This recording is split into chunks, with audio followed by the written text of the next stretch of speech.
part of the issue is the market doesn't seem to know what really to make of all of this trade stuff with China. The president last night says $100 billion in additional tariffs, goes on a radio show, says there's going to be pain. Market goes down today. They send Kudlow out to mop it up, and it doesn't do the trick because the stock market actually goes down further. What do you make of all of it? Well, that's why investors have to follow the earnings and not the tweets, because the markets are making a big deal over tariffs, which are terrible. They're punitive. But if you quantify them and compare it with the benefits from tax reform, there's overwhelming size difference between the two. For example, tariffs at $50 billion represent roughly $36 billion of impairment in the economy. At $100 billion, it's roughly about $80 billion worth of reduction in economic activity.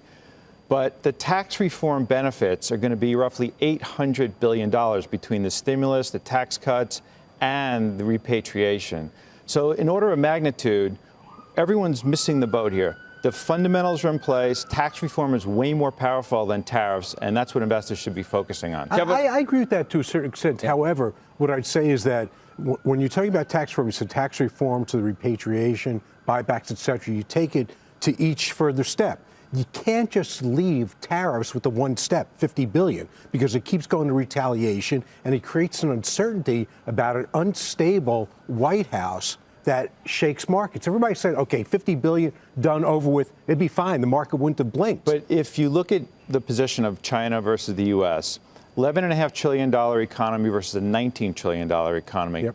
They export to us $500 billion a year. We export to them $118 billion. The order of magnitude of how costly this could be for China versus the U.S., no disagreements. They are going to blink. But how much of our debt do they own? How much of our debt do they buy? They have no choice.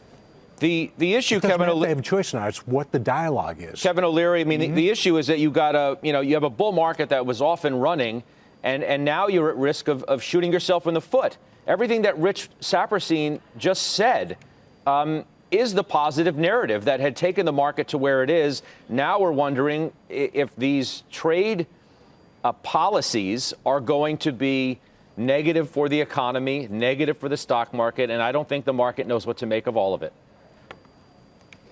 I think 85% of market participants think this is just the beginning of a series of negotiations. You know, ramping up from 50 to 100 billion worth of tariffs is just rhetoric at this point, and it hasn't affected any earnings yet. But if you are inclined, as I am, to take a little bit of this vol out of your portfolio, why not go to the companies in America that aren't really going to be affected by whatever the outcome is? I mean, I know you can argue everybody gets affected, but think about it this way. 47% of revenue in the S&P 500 is foreign, much of that in the Asian markets, which is going to be affected by tariffs. On the other hand, the Russell 2000, which has been ignored forever, which is full of wonderful American companies that only sell their products domestically. Yes, you could argue their input costs go up a little bit if the Chinese tariff some of the materials they use to build their services and goods. But you're going to find a whole lot of this discussion we're having about tax reform. They are the major beneficiaries of it. They're the ones that are going to increase cash flows by 15 to 20%. So you know what I'm doing is I'm simply saying, okay, if we're going to go a little nuts on vol, I think I'll trim back on high PE, which I've done, and go tipping through the tulips of the Russell 2000 and redeploying capital there, where the PEs are very attractive, and I'm talking about the companies that make money. There's about 350 of them. And I'm going to sit in the weeds collecting dividend yields of 3.5% while all this craziness happens. I'm staying invested in America, where the tax reforms really benefit our domestic companies. Yeah, Josh?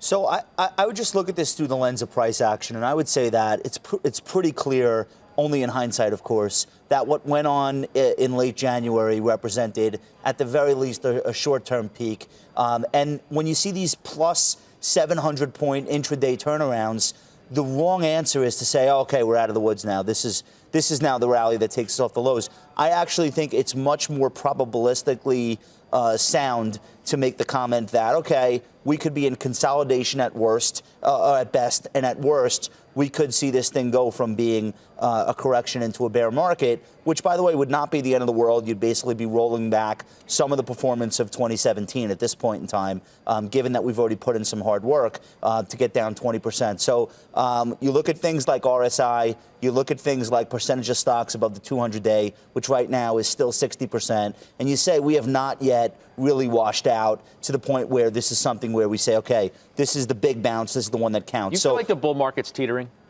Yeah, I do. And that's not the end of the world. Again, investors have seen something like 18% compound returns over the last few years. That is way above trend. To have a down year in the midst of that does not end the world. Think about the 1990s. You had an episode in 94 where you were down 20%. You had an episode in 90-91 where you were down 20%. So you had these cyclical bear markets. They didn't put the economy into a Great Depression, but they did happen. You can't say they didn't. We were still in the midst, though, of an 18-year secular bull. So if that's what's going on right now, and we've got to do some more work to wring out some of the excesses in the FANG names or whatever, I really don't think that that's something people need to panic for. And when I see these massive swings, Scott, that you put the chart up about earlier in the segment, I just say, thank God what we're doing on the tactical side is rules-based. And I'm not looking at every intraday swing and saying, oh, now I'm bullish. Oh, wait, now I'm bearish. That is crushing people that are trying to play that game.